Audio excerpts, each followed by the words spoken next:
सभी को नमस्कार। आज हम 7वीं कक्षा का तीसरा पाठ पढ़ेंगे जिसका नाम है स्वावलंबनम। इस भाग में हम लोग इस पाठ का उच्चारण करेंगे यानी पढ़ेंगे और उसका भावार्थ समझेंगे। तो चलिए शुरुआत करते हैं।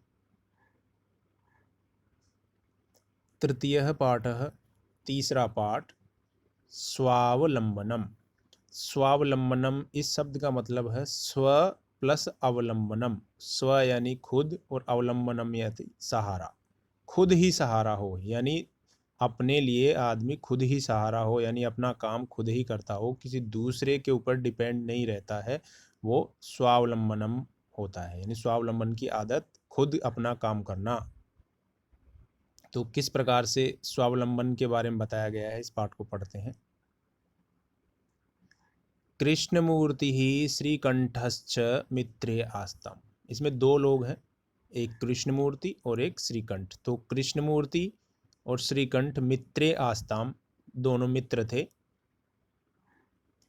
श्रीकंठस्य पिता समृद्धः आसीत्। पहले श्रीकंठ के बारे में बताया जा रहा है। श्रीकंठस्य पिता यानी श्रीकंठ के पिता समृद्धः आसीत्, समृद्ध मतलब धनी, धनी आदमी थे। अतः तस्य भवने, अतः इसलिए, तस्य भवने उसके भवन में सर्वविधानि सुख साधनानि आसन। सर्वविधानि मतलब अनेक प्रकार के, सभी प्रकार के, सुख साधनानि सुख के साधन, आसन मतलब थे। उसके घर में सभी प्रकार के सुख के साधन थे, यानी सारे जो सुख के लिए, आराम के लिए जो चीज़ें होती हैं वो सब कुछ उसके घर में उपलब्ध थी। तस्मिन् विशाले भवने, तस्मिन् विशाले भवने उस विशाल भवन में, यानी श्रीकंठ के घर में विशाल भवन था, उसमें चत्वारिंशत् स्तंभः आसन। चत्वारिंशत् मतलब 40, स्तंभः स्तंभ यानी खंबे, आसन मतलब थे, जो खंबे पिलर्स जो होते हैं घरों में, वो 40 खंबे उसके घर में थे। इतना बड़ा उनका घर था। तस्य अष्टादश प्रकोष्ठेषु, तस्य यानी उसके, अष्टादश यानी 18 प्रकोष्ठेषु, प्रकोष्ठेषु मतलब कमरों में, 50 गवाक्षा, 50 यानी 50 गवाक्षः खिड़कियाँ। उनके जो भवन था उसमें 18 कमरे थे, उन कमरों में 50 खिड़कियाँ थी, और चतुश्चत्वारिंशत् द्वाराणी। चतुश्चत्वारिंशत् का मतलब 44 यानी 44 द्वाराणी, गेट, दरवाजे। साथ ही षट्त्रिंशत् विद्युत व्यजनानि, षट्त्रिंशत् 36, 36 विद्युत व्यजनानि, विद्युत मतलब बिजली के, और व्यजनानि यानी पंखे, च आसन थे। इतनी सारी चीजें उनके इतने बड़े घर में थी। तत्र 10 सेवकाः निरंतरम कार्यम कुर्वन्ति स्म। तत्र यानी वहाँ पर 10 सेवकाः, 10 नौकर, सेवक यानी काम करने वाले, निरंतरम कार्यम कुर्वन्ति स्म, निरंतर मतलब लगातार, कार्यम कुर्वन्ति स्म काम करते थे।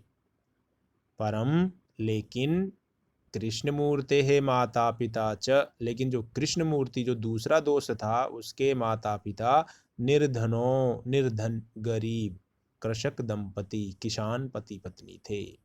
यानी वो बिल्कुल निर्धन थे, गरीब थे, और वो किसान पति पत्नी थे दूसरे वाले दोस्त के। तस्य गृहम आडंबर विहीनम साधारणम च आसीत्। तस्य गृहम उसका घर, कृष्णमूर्ति का घर, आडंबर विहीन, आडंबर मतलब कोई भी दिखावे का सामान उसमें नहीं था, और साधारणम बिल्कुल साधारण, आसीत यानी था। तो अब देखिए, एक दोस्त का घर कितना बड़ा था, उसके घर में कितने कमरे थे, कितनी खिड़कियां, कितने दरवाजे थे, लेकिन साथ ही दूसरा जो कृष्णमूर्ति है उसका घर बिल्कुल साधारण है, उसमें कोई सुख सुविधा या दिखावे का सामान नहीं है। अब दोनों की ये कहानी है। अब क्या होता है आगे देखते हैं। एकदा श्रीकंठ है, एक बार श्रीकंठ यानी जो पहला दोस्त था, तेन सह प्रातः नववादने, उसके साथ यानी कृष्णमूर्ति के साथ, दूसरे वाले दोस्त के साथ, प्रातः नववादने सुबह सुबह, नववादने 9 बजे, तस्य गृहम अगच्छत उसके घर जाता है। यानी वो धनी, धनी जो दोस्त था वो एक निर्धन गरीब वाले दोस्त के घर पे जाता है। तत्र कृष्णमूर्ति ही तस्य माता पिता च, वहाँ पर कृष्णमूर्ति और उसके माता पिता, शक्त्या अपनी शक्ति के अनुसार श्रीकंठस्य आतिथ्यम अकुर्वन्, श्रीकंठ का आतिथ्य मतलब स्वागत सत्कार, अकुर्वन् यानी किए। उन सब लोगों ने मिल करके श्रीकंठ का स्वागत अपने तरीके से अपनी शक्ति के अनुसार सब कुछ किया। एतद् दृष्ट्वा, ये सब देख करके, दृष्टवा मतलब देख करके, श्रीकंठः अकथयत्, श्रीकंठ बोला, मित्र दोस्त, अहम भवताम सत्कारेण, अहम यानी मैं, भवताम सत्कारेण आपके सत्कार से, आपके स्वागत से, संतुष्टो अस्मि बहुत संतुष्ट हूँ, खुश हूँ। केवलम इदम एव मम दुखम, केवल यही मेरा दुख है। यत मतलब कि तव गृहे, तुम्हारे घर में, एको अपि भृत्यः नास्ति, एक भी भृत्यः मतलब नौकर या सेवक, नास्ति नहीं है। मेरा एक ही दुख है कि आपके घर में एक भी नौकर नहीं है। मम सत्काराय, मम यानी मेरे, सत्काराय सत्कार करने के लिए, स्वागत करने के लिए, भवताम बहु कष्टम जातम, आपको बहुत कष्ट हुआ। आप लोगों ने जो मेरा स्वागत सत्कार किया, आपको बहुत कष्ट हुआ क्योंकि आपके घर में कोई नौकर नहीं है। मम गृहे तु बहवः कर्मकराः सन्ति, मेरे घर में तो बहुत सारे कर्मकराः मतलब काम करने वाले नौकर हैं। तदा कृष्णमूर्ति अवदत्, तो फिर वो कृष्णमूर्ति बोलता है, दूसरे वाला दोस्त बोला जिसके घर पे गए थे, मित्र ममापि अष्टो कर्मकराः सन्ति, मेरे भी 8 कर्मचारी काम करने वाले हैं। और वो काम करने वाले कौन हैं?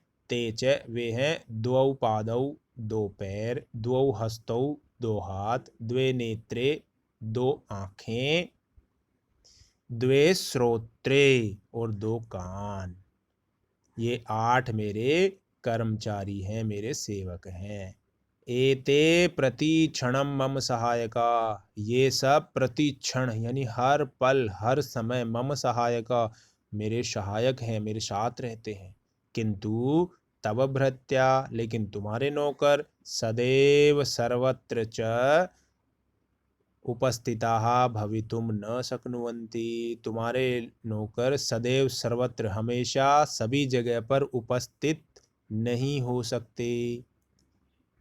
त्वं तु स्वकार्याय भृत्याधीन, तुम तो स्वकार्याय अपने कामों के लिए, भृत्याधीन नौकरों के अधीन हो। यदा यदा ते अनुपस्थिता, जब जब तुम्हारे नौकर अनुपस्थित यानी एब्सेंट रहते हैं, तदा तदा तब तब, त्वं कष्टम अनुभवसी, तुम्हें कष्ट होता है क्योंकि तुम्हारे नौकर तो हमेशा तो तुम्हारे साथ रहते नहीं हैं, इसलिए जब वो अनुपस्थित रहते हैं तो तुम्हें बहुत कष्ट होता है क्योंकि तुम तो अपने नौकरों के अधीन हो, उन्हीं पे डिपेंड हो।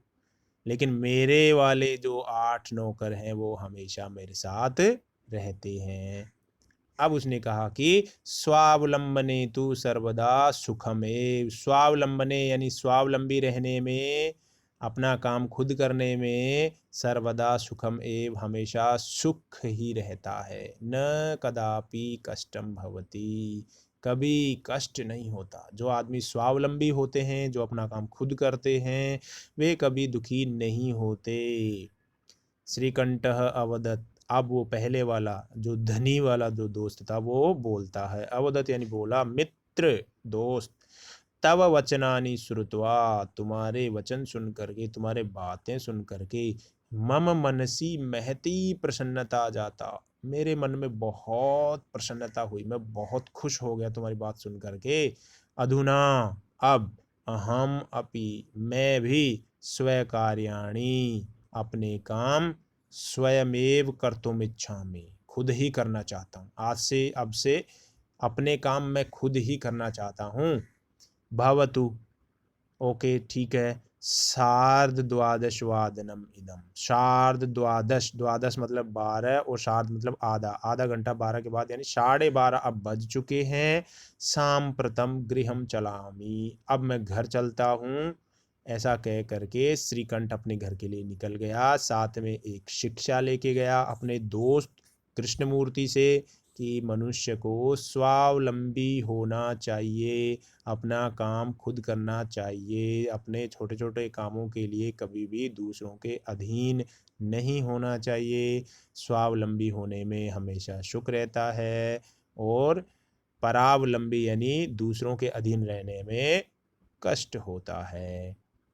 तो ये स्वावलंबन पाठ समाप्त हुआ। इसका अर्थ आपको समझ में आ गया होगा। धन्यवाद।